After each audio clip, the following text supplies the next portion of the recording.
Hi friends, good morning. आज हम लोग क्लास में जियोमेट्री पढ़ेंगे। ठीक है, सोचा मैंने कि अर्थमेटिक का क्लास चल ही रहा है, एडवांस का भी चला दे साथ साथ में। आपको अर्थमेटिक का भी वीडियो मिल जाएगा और एडवांस का भी वीडियो मिल जाएगा। ठीक है, और आप घर बैठे लॉकडाउन में पढ़ सकते हैं आसानी से। ठीक है, तो चलिए हम लोग ज्योमेट्री स्टार्ट करते हैं। आप लोग ध्यान से समझिएगा, हम ज्योमेट्री एकदम इजी वे में चलेंगे। कहने का मतलब एकदम बेस से पूरा एकदम छोटा छोटा पॉइंट लेके चलेंगे कि जिसको ज्योमेट्री थोड़ा भी नहीं आता होगा वो भी समझ जाएगा। ठीक है ना, तो ध्यान से समझिएगा। देखिए, ज्योमेट्री जो है, ज्योमेट्री को हिंदी में जियोमेट्री को हम लोग कहते हैं ज्यामिति। ठीक है, और ये ज्यामिति शब्द दो शब्दों से मिल के बना हुआ है। कौन कौन? जियो जोर मेट्रॉन, यानी यूनानी जो दो शब्द थे, जो मतलब कहने का मतलब यूनानी भाषा था, यूनानी भाषा से दो शब्द लिए गए। कौन कौन? जियो प्लस मेट्रॉन, यानी जियो और मेट्रॉन से मिलकर आपका जियोमेट्री बना। ठीक है, जियोमेट्री को हिंदी में ज्यामिति कहते हैं। जियो मीन्स होता है पृथ्वी और मेट्रॉन मीन्स होता है मापन, यानी पृथ्वी की माप। उसी को क्या कहते हैं हम? जियोमेट्री कहते हैं। ठीक है ना, इसका प्रथम अध्ययन मिस्रवासियों ने किया था। ठीक है ना, अब ध्यान देते हैं। ज्योमेट्री में हम स्टार्ट करेंगे आपके पॉइंट से, यानी बिंदु से। एकदम स्टार्टिंग पॉइंट, पॉइंट से स्टार्ट करेंगे। पॉइंट का हिंदी होता है बिंदु। ठीक है, बिंदु का यानी पॉइंट का कोई आइडियल कंडीशन नहीं होता। मैंने आइडियल कहने का मतलब आइडियल इसका कोई भी परिभाषा नहीं होता है। ठीक है ना, इसका कोई भी डिफिनीशन, आइडियल डिफिनीशन नहीं होता है। पॉइंट की ना कोई लंबाई है, ना चौड़ाई है, ना ऊंचाई है, ना मोटाई है, ना थिकनेस है, ना लेंथ है, ना ब्रेथ है, ना हाइट है, कुछ भी नहीं है। ठीक है ना, इसकी मतलब इसका कोई चीज मापा ही नहीं जा सकता है। ठीक है ना, आप ऐसा बताइए, क्या ऐसा कोई सर्किल संभव है जिसका रेडियस ना हो? आप ही बताइएगा कि ऐसा कोई भी सर्किल संभव है जिसका रेडियस ना? ऐसा कोई भी सर्किल संभव नहीं है जिसका रेडियस ना हो। रेडियस छोटा सा छोटा, यानी नैनो माइक्रो कुछ भी रेडियस होगा होगा। ठीक है ना, इसीलिए हम लोग पॉइंट को दर्शाने के लिए कलम, पेंसिल या मार्कर किसी से एक ऐसा बिंदु डाल लेते हैं और बोलते हैं कि ये क्या है? पॉइंट है। ठीक है ना, इसलिए इसका कोई डिफिनीशन नहीं होता है पॉइंट का। ठीक है ना, पॉइंट के बाद होता है आपका रे। रे नहीं, लाइन। 2 नंबर होता है आपका लाइन। लाइन मिस होता है आपका रेखा। रेखा क्या कहलाता है? रेखा एक ऐसा है कि मतलब कहने का मतलब है कि छोटे छोटे छोटे छोटे छोटे पॉइंट ले जाकर आप मिलाइएगा और इसको, तो इधर ही बढ़ता चला जाएगा, इधर भी बढ़ता चला जाएगा। मतलब कहने का मतलब है कि ऐसा, मतलब एक ऐसा रेखा जिसको हम इधर चाहे जितना बढ़ा सके और इधर चाहे जितना बढ़ा सके। ठीक है ना, मतलब इधर भी लेफ्ट साइड भी आगे बढ़ता चला जाएगा और राइट साइड भी आगे बढ़ता चला जाएगा। इसी को हम क्या कहेंगे? रेखा कहेंगे। मतलब इसका कोई एंड पॉइंट नहीं होगा। रेखा का कोई एंड पॉइंट नहीं होता। There is no there is no end point this line. मतलब इस रेखा का कोई, मतलब करने बोला कि ऐसा एक लाइन लेते हैं जिसका कोई एंड पॉइंट ना हो, उसको हम क्या बोलेंगे? रेखा बोलेंगे। ठीक है ना, इसको या तो आप लेफ्ट बढ़ाइए या इसको राइट बढ़ाइए, ये क्या कहलाएगा? आपका लाइन कहलाएगा। ठीक है ना, इसको प्रदर्शित करने के लिए मान लीजिए कि ए बी मान लेते हैं, ये ए है, ये बी है, यानी ए को आगे हम कहीं भी बढ़ा सकते हैं, बी को भी इधर कहीं भी बढ़ा सकते हैं। तो इसको हम कैसे करेंगे? Line A B. इसको हम ऐसे शॉर्ट में, मतलब कहने का मतलब इसको प्रदर्शित करने के लिए, डिनोट करने के लिए ऐसे दिया जाता है। ठीक है ना, लाइन के बाद आपका होता है लाइन सिगमेंट। लाइन सिगमेंट में होता है रेखाखंड। ठीक है, लाइन सेगमेंट का मतलब होता है रेखाखंड। लाइन सेगमेंट का मतलब होता है रेखाखंड। रेखाखंड मतलब क्या? इसका एंड पॉइंट होता है। रेखा के बारे में क्या बताया कि एक ऐसा मतलब चीज होता है जिसको हम दाएं या बाएं कितना भी बढ़ा सके और इसका कोई एंड पॉइंट ना हो। ठीक है ना, लेकिन रेखाखंड का एंड पॉइंट होता है। यानी अगर हमने यहाँ पर दो बिंदु डाल दिया ए बी, तो हमारे कहने का मतलब है कि ना ए को हम इधर बढ़ा सकते हैं और ना बी को इधर इंक्रीज कर सकते हैं। ठीक है ना हम ए से इधर जाएंगे ना बी से, यानी हमारा पॉइंट यहाँ पर मतलब निश्चित हो गया। अब इससे ना हम आगे जाएंगे ना पीछे जाएंगे। लेकिन लाइन में क्या होता था? हम इसके आगे जा सकते थे और इसके आगे भी जा सकते थे। लेकिन रेखाखंड का मतलब क्या है कि हम ना इसके आगे जाएंगे, इसके मतलब इसका एक निश्चित पॉइंट होता है, मतलब एक एंड होता है जहां पर खत्म होता है। तो कहने का मतलब है कि लाइन का मेजर हम नहीं कर सकते हैं, लेकिन लाइन सेगमेंट को माप सकते हैं, लाइन सेगमेंट का मेजर हम कर सकते हैं, लाइन सेगमेंट की लंबाई को हम बता सकते हैं। मान लीजिए इसका कोई एंड पॉइंट ही नहीं है तो क्या आप लंबाई बताइएगा, लेकिन इसका तो एंड पॉइंट है तो आप इसका लंबाई बता सकते हैं, ठीक है ना। तो इसका लंबाई ज्ञात करना संभव होता है, ठीक है ना। उसी को हम क्या कहते हैं, रेखाखंड। रेखाखंड को प्रदर्शित करने के लिए हम ऐसे भी कर सकते हैं या ऐसे भी कर सकते हैं, ठीक है। हम लाइन को ऐसे भी प्रदर्शित कर सकते हैं, बी ए। हम इसको ऐसे भी लिख सकते हैं,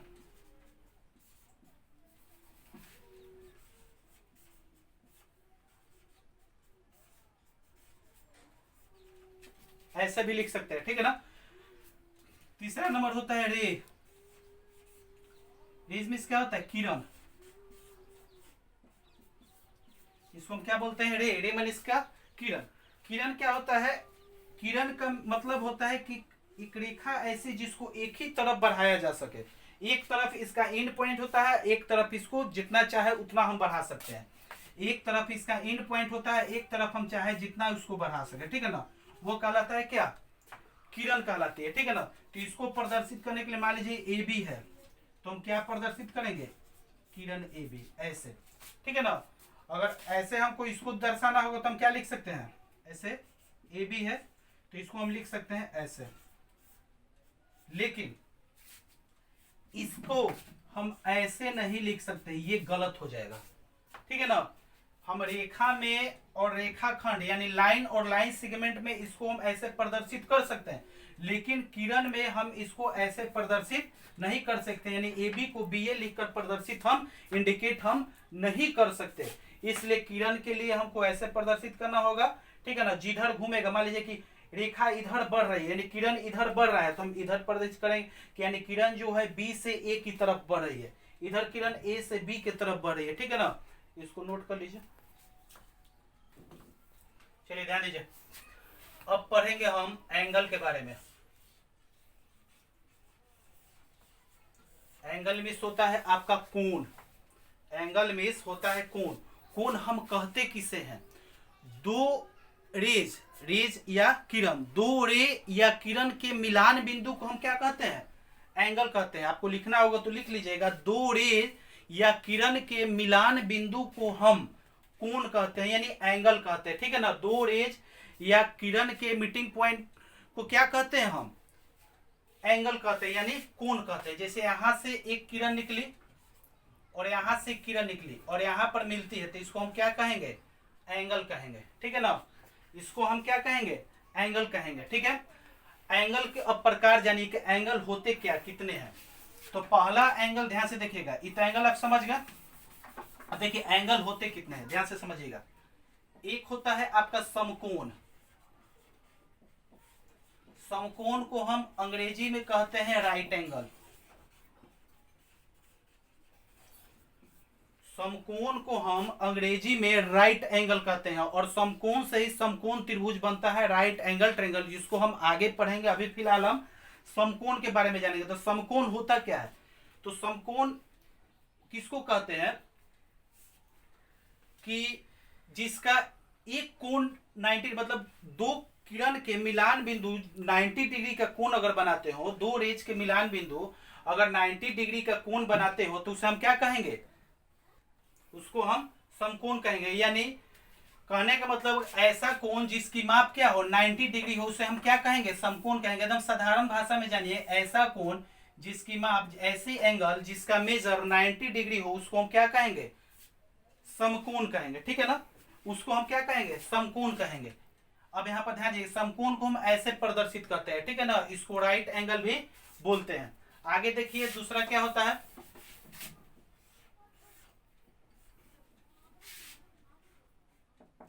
न्यून कोण।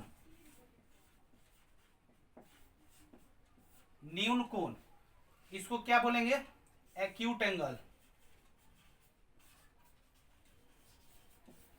न्यून कोण क्या होता है, ऐसा कोण जिसकी माप थीटा 0 डिग्री से अधिक और 90 डिग्री से कम हो। ऐसा कोण जिसकी माप 0 डिग्री से अधिक और 90 डिग्री से कम हो।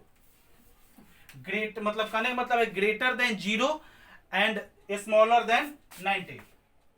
तो ध्यान दीजिएगा, इसको कैसे हम प्रदर्शित करेंगे, 0 डिग्री से बड़ा और 90 डिग्री से छोटा। इसको हम क्या बोलेंगे, हम एक्यूट एंगल बोलेंगे। यहां पर आप देख लीजिएगा क्या लिखेगा इसको, 0 डिग्री से बड़ा और 90 डिग्री से छोटा, यानी greater than 0 and smaller than 90 degree. इसको हम क्या बोलेंगे, एक्यूट एंगल बोलेंगे। ठीक है,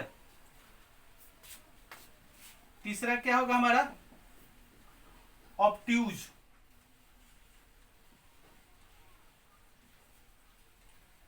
ऑब्ट्यूज, इसको लिखेंगे हम अधिकोण।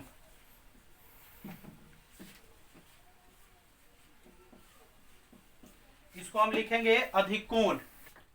अधिकोण, इसको अंग्रेजी में लिखेंगे ऑब्ट्यूज एंगल। ठीक है ना।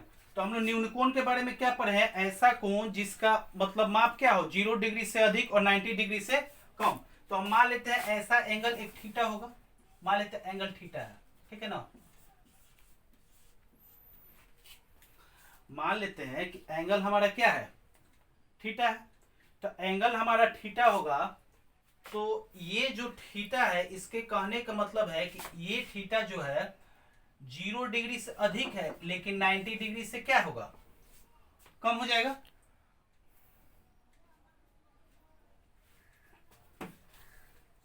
चलिए ध्यान दीजिए, अगला क्या है, ऑब्ट्यूज एंगल। ऑब्ट्यूज एंगल माने क्या, अधिक कोण, यानी यह 90 डिग्री से बड़ा और 180 से क्या होगा, छोटा होगा। तो इसको हम कैसे प्रदर्शित करेंगे, जो मान लीजिए कि कोई यहाँ पर हम बनाए थे, मान लीजिए कि न्यून कोण बनाए थे इसे, मान लीजिए यहाँ पर, ठीक है ना, यहाँ पर थीटा बना था। तो थीटा कहने का अर्थ है कि थीटा जो है 0 डिग्री से क्या है, बड़ा है। तो थीटा यहाँ 0 डिग्री से बड़ा है, लेकिन 90 डिग्री थीटा से बड़ा है, यानी 90 डिग्री से ही छोटा है थीटा का मान। ठीक है ना। उसी तरह ये जो होगा 90 डिग्री से क्या होगा, अगर हम यहाँ पर बनाना चाहें,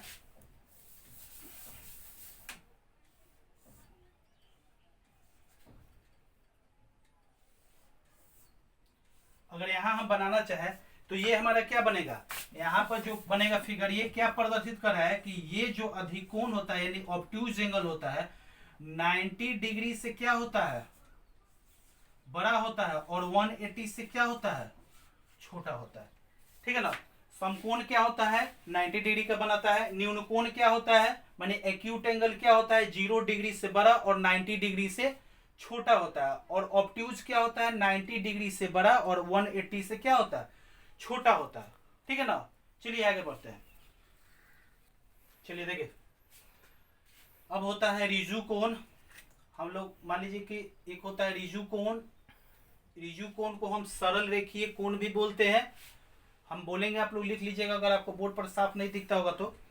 रिजु कोण या सरल रेखीय कोण, जिसको अंग्रेजी में स्ट्रेट एंगल बोला जाता है। ठीक है ना। रिजु कोण या सरल रेखीय कोण, जिसको अंग्रेजी में, इंग्लिश में स्ट्रेट एंगल बोला जाता है। तो स्ट्रेट एंगल हम कहते किसे हैं, ऐसा कोण जिसका मतलब ऐसा एक कोण जो 180 का बनता हो, यानी 180 डिग्री का। ठीक है ना। 180 डिग्री के बने कोण को क्या कहते हैं रिजु कोण कहते हैं। ठीक है ना। 180। तो आप जानते हैं कि एक सरल रेखा पर 180 का ही कोण बनता है, कि एक स्ट्रेट लाइन पर 180 का कोण बनता है। हम ऐसे भी बोल सकते हैं कि दो किरणों द्वारा बने, माने दो किरण से मिलकर बने कोण को क्या होता है, मतलब दो विपरीत किरणों द्वारा बने कोण को क्या कहेंगे, हम रिजु कोण बोलेंगे। मतलब दो विपरीत किरण, देखिए एक किरण इधर जा रही है, एक किरण इधर जा रही है, इसके द्वारा इसके मिलान बिंदु से जो आपका एंगल बना है उसको हम क्या बोलेंगे, हम रिजु कोण या सरल रेखीय कोण बोलेंगे, या स्ट्रेट एंगल बोलेंगे। अब देखिए, एक होता है बृहद कोण यानी रिफ्लेक्स एंगल। रिफ्लेक्स एंगल क्या होता है, रिफ्लेक्स एंगल होता है यानी उसका जो वो कोण होता है जो 180 डिग्री से अधिक और 360 डिग्री से क्या होता है, कम होता है। रिफ्लेक्स एंगल क्या होता है, 180 से अधिक और 360 डिग्री से क्या होता है, कम होता है। ठीक है ना। इसको हम क्या बोलेंगे, रिफ्लेक्स एंगल बोलेंगे। ठीक है। चलिए आगे देखिए, ये क्या होता है आपका पूरक या लंब पूरक या अनुपूरक। देखिए ये होता है पूरक बोलिए, या इसको लंब पूरक बोलिए, या अनुपूरक बोलिए, या कोटि पूरक बोलिए। इसको हम अंग्रेजी में क्या बोलते हैं, कंप्लीमेंट्री एंगल। ठीक है ना। इसको पूरक कहिए, या लंब पूरक कहिए, या कोटि पूरक कहिए। ठीक है ना, इसको हम क्या बोलेंगे, कंप्लीमेंट्री एंगल। तो कंप्लीमेंट्री एंगल क्या कहलाता है, दो कोनों का योग 90 डिग्री हो उसको क्या बोलेंगे, कंप्लीमेंट्री एंगल बोलेंगे। मतलब ऐसे दो कोण जिनका योग 90 डिग्री हो, कंप्लीमेंट्री एंगल बुलाता है। जैसे मान लीजिए कि मान लीजिए कि 45 है, दूसरा कोण कितना 45, तो कितना हो जाएगा 90 डिग्री।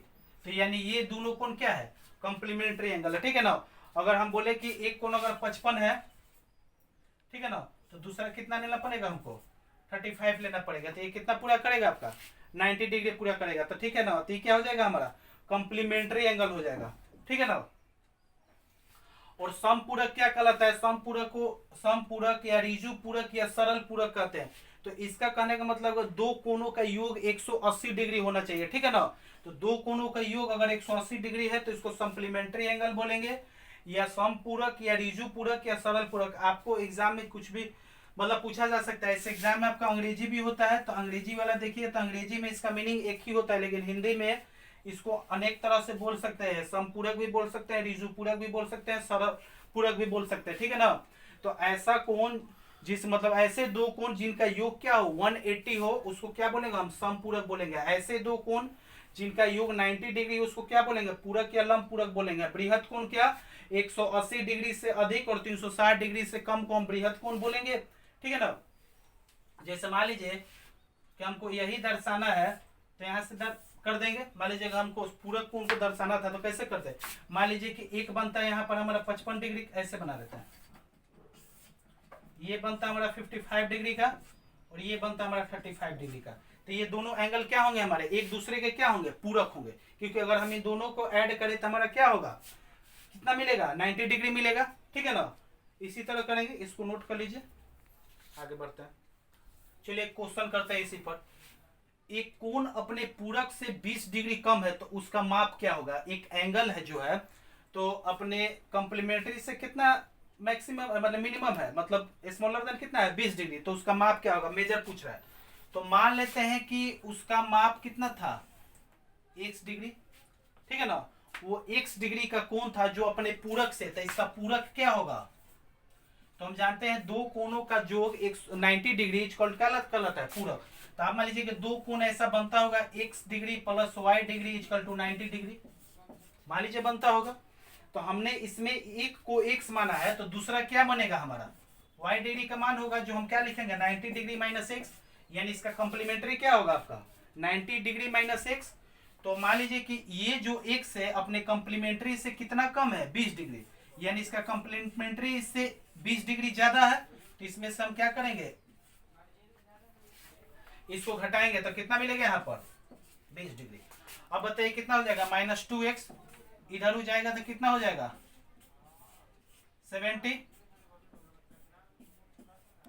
35 डिग्री, यानी आपका x का मान कितना मिलेगा 35 डिग्री। माने वो एंगल कितना डिग्री का बनता होगा 35 डिग्री का वो एंगल बनता होगा, ठीक है ना। चलिए आगे समझते हैं। देखिए अगला क्वेश्चन है, दो संपूरक कोणों में अंतर 34 डिग्री है, कोण ज्ञात करें। यानी दो संपूरक कोण है जिसका अंतर आपका 34 डिग्री 34 डिग्री है, तो उस कोण का मतलब कोण ज्ञात करें, कौन कौन से कोण है। तो मान लीजिए कि एक कोण था x, एक कोण मान लेते हैं y, दोनों में अंतर कितना था 34 डिग्री का। अगर एगो x है, मान लीजिए एक y है, तो इसका मान कितना हो जाएगा 34 प्लस y, यही ना होगा। या आप ऐसे इसको मान सकते थे,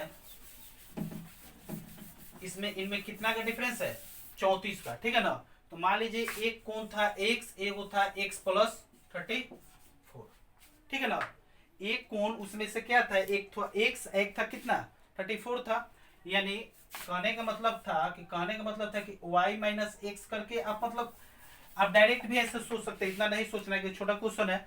यानी एक अगर एंगल एक मान ली दो, हम क्या जानते हैं संपूरक मतलब दो एंगल का योग 180 डिग्री होना चाहिए।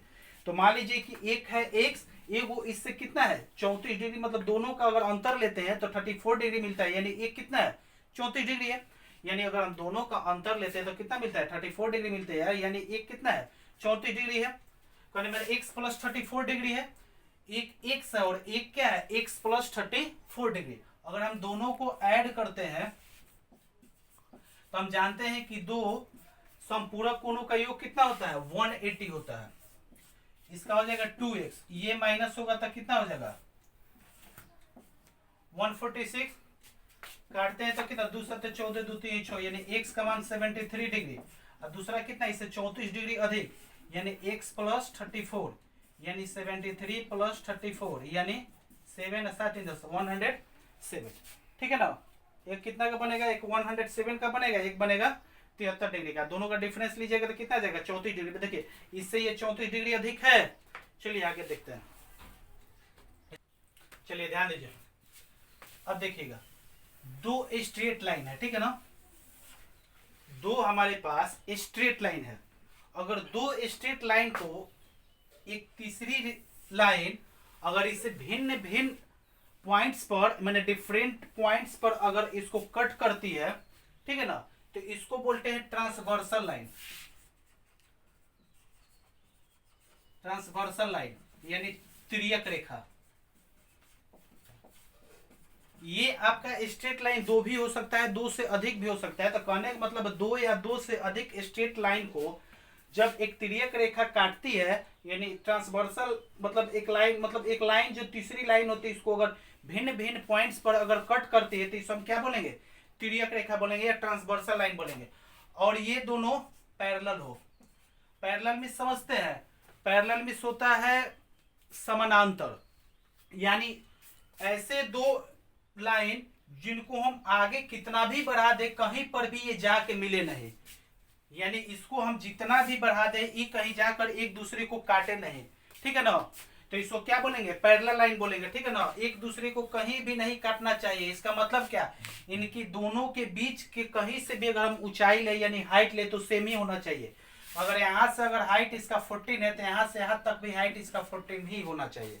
ठीक है ना, तब ये क्या बोलेंगे, हम इसको पैरेलल लाइन बोलेंगे। ठीक है ना, तो ध्यान दीजिएगा, एक तिर्यक रेखा ने इसको कट किया। अब ध्यान से समझिए, यहां देखिए एक एंगल बनेगा, एक मान लीजिए, ठीक है ना, इसको 2 मान लीजिए, इसको 3 मान लीजिए, इसको 4 मान लीजिए, इसको 5 मान लीजिए, इसको 6 मान लीजिए, इसको 7 मान लीजिए, इसको 8 मान लीजिए। ठीक है ना, अब देखिए इसका कंडीशन क्या होता है। एंगल 1 इक्वल होता है एंगल 3 के। ध्यान दीजिएगा, पहला पॉइंट होगा एंगल 1 इक्वल होगा एंगल 3 के।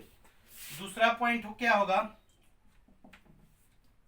एंगल 5 इक्वल होगा एंगल 7 के। ठीक है ना, एंगल जो 5 होगा इक्वल होगा एंगल 7 के। अब ध्यान दीजिएगा 3 नंबर, एंगल 2 इक्वल होगा एंगल 4 के। ठीक है ना, और 4 नंबर पॉइंट होगा एंगल 6 इक्वल होगा एंगल 8 के। ठीक है, यहां से देखिएगा, एंगल 1 इक्वल होगा एंगल 3 के।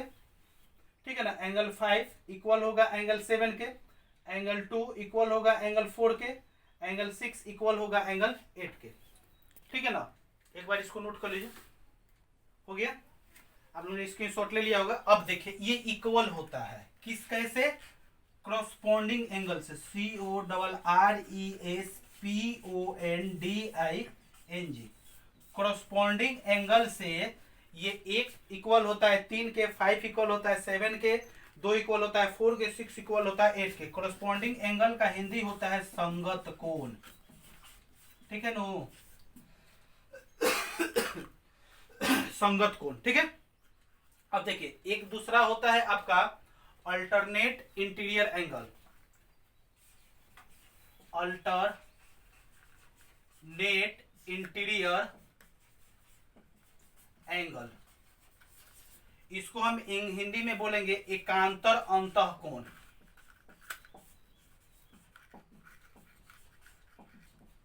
इसको हम लोग क्या बोलेंगे हिंदी में, एकांतर अंतः कोण। ठीक है, तब तो नोट करिए, हम इंक डाल लेते हैं। इसको हम क्या बोलेंगे, एकांतर अंतः कोण। तो कैसे होगा, इसमें क्या होता है कंडीशन, ध्यान दीजिएगा, इसमें एंगल 2 इक्वल होता है एंगल 7 के, और एंगल 6 इक्वल होता है एंगल 3 के। ठीक है ना, अल्टरनेट इंटीरियर एंगल इसको क्या बोलेंगे, एकांतर अंतःकोण। इसमें एंगल 2 इक्वल होता है एंगल 7 के और एंगल 6 इक्वल होता है एंगल 3 के। और तीसरा आपका होता है, कहाँ लिखे हैं? ओके, आपने इसको लिख लिया होगा।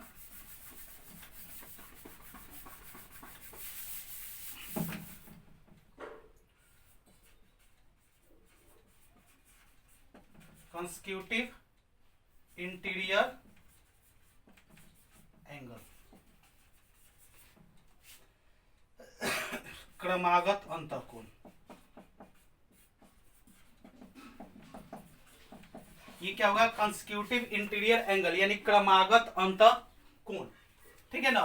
तो क्रमागत अंतःकोण क्या होता है, तो देखिए ऐसे कोण, ऐसे मतलब एंगल जिनके मतलब योग क्या हो 180 हो, यानी angle 2 plus angle 3 is equal to क्या हो 180, एंगल 6 और एंगल 7 इज इक्वल टू क्या हो 180, ठीक है ना।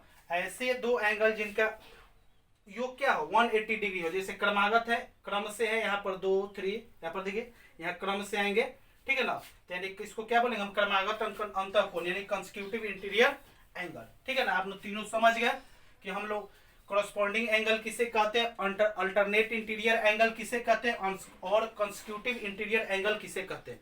अब हम इसी से त्रिभुज के तीनों कोण की माप 180 डिग्री कैसे होती है, हम इसी से प्रूफ करके आपको दिखा देते हैं कि ट्रायंगल के तीनों कोणों की माप 180 डिग्री कैसे होती है। चलिए इसको नोट कर लीजिए,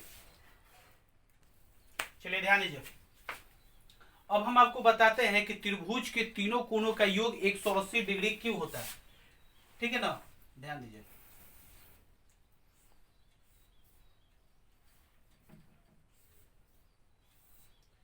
ये हमारा हुआ ट्रायंगल, इसको हम मान लेते हैं अल्फा, इसको मान लेते हैं बीटा, इसको मान लेते हैं गामा।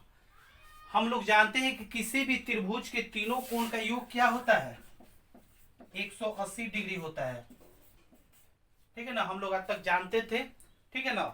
अब मतलब हम लोग इसको रट लिए थे, लेकिन आज जानेंगे कि कैसे होता है। इसमें से बहुत लोग जानते भी होंगे, जो नहीं जानते ध्यान से देखिएगा, जो नहीं भी और जो जानते भी है उसको भी देख लीजिएगा, ठीक है ना। तो ध्यान दीजिए 180 डिग्री कैसे होता है, ध्यान दीजिएगा। हम क्या करते हैं, इसको यहां बढ़ाते हैं, इसको यहां बढ़ाते हैं, ठीक है ना।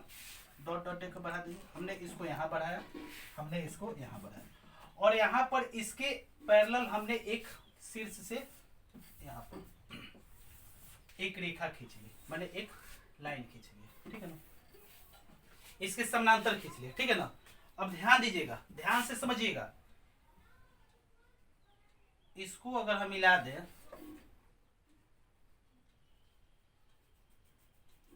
क्या ये दो रेखाओं के बीच काटने वाली एक ट्रांसवर्सल लाइन होगी। अब आप बताइए कि अगर ये थोड़ा देर के लिए हम इसको भूल जाए, तो आप बताइए थोड़ा देर के लिए हम अगर इसको भूल जाए तो ये वो ट्रांसवर्सल लाइन, ट्रांसवर्सल लाइन होता है, बताइए ये एंगल इस एंगल की इक्वल होता है, होता है। अभी हम लोग पढ़े हैं, कैसे पढ़े हैं, अल्टरनेट इंटीरियर एंगल से, ये एंगल इस एंगल की इक्वल होता है। काम खत्म हो गया। अब करिए इसको मिला दीजिए, फिर अब आप क्या करिए, आप इसको बढ़ाइए। अगर आप इसको बढ़ाते हैं तो आप बताइएगा क्या ये एंगल इस एंगल की इक्वल होगा, होता है। ये एंगल इस एंगल की इक्वल हो गया अल्टरनेट इंटीरियर एंगल से। अब देखिए, अब यहां से देखिएगा, अगर ऐसे दो लाइन है, ऐसे हम खींचते हैं तो ये एंगल इस एंगल की इक्वल होता है, कैसे, शीर्षाभिमुख कोण से, ठीक है ना। शीर्षाभिमुख कोण से अगर ये अल्फा है तो भी क्या होगा, अल्फा होगा, ठीक है ना। ऐसे भी होता है, इस चीज हम छोड़ देते शीर्षाभिमुख को, आगे बता देंगे, फिर भी कोई दिक्कत नहीं। अब आप बताइएगा कि इस एंगल की इक्वल ये एंगल हो गया, इस एंगल की इक्वल ये एंगल हो गया, और बताइए कि ये एंगल दोनों में है, यहाँ पर अल्फा था तो अल्फा है, ठीक है ना। अब ध्यान दीजिएगा, ये एक स्ट्रेट लाइन है और ये स्ट्रेट लाइन पर तीनों जाके मिलेगा। एक स्ट्रेट लाइन पर कितने डिग्री का कोण बनता है, आप लोग सभी जानते हैं कि एक स्ट्रेट लाइन पर 180 का कोण बनता है, यानी अल्फा बीटा और गामा कितने डिग्री का कोण बनाएंगे 180। यहाँ पर एक स्ट्रेट लाइन होगा ना, यहाँ से यहाँ तक, फिर यहाँ से यहाँ तक, यहाँ से यहाँ तक, ये जाके यहाँ से यहाँ तक मिलेगा, तो एक स्ट्रेट लाइन पर 180 डिग्री का कोण बनता है। तो बताइएगा alpha plus beta plus gamma कितने डिग्री का कोण बनाएंगे, 180 का कोण बनाएंगे। क्या यहाँ से प्रूफ हो गया, आप यहाँ पर ध्यान दीजिएगा, alpha plus beta plus gamma 180 degree, क्योंकि यहाँ पर प्रूफ कर दिया हम यहाँ पर alpha plus beta plus gamma कितना होता है 180, तो यहाँ भी हो जाएगा alpha plus beta plus gamma 180, क्योंकि यहाँ पर भी अल्फा है, बीटा है, गामा है। क्या यहाँ पर प्रूफ हो गया कि त्रिभुज के तीनों कोण का योग 180 डिग्री क्यों होता है? ठीक है, तो चलिए हम लोग अगले क्लास में त्रिभुज के बारे में पढ़ेंगे, ठीक है ना, और फिर आगे देखेंगे, ठीक है ना।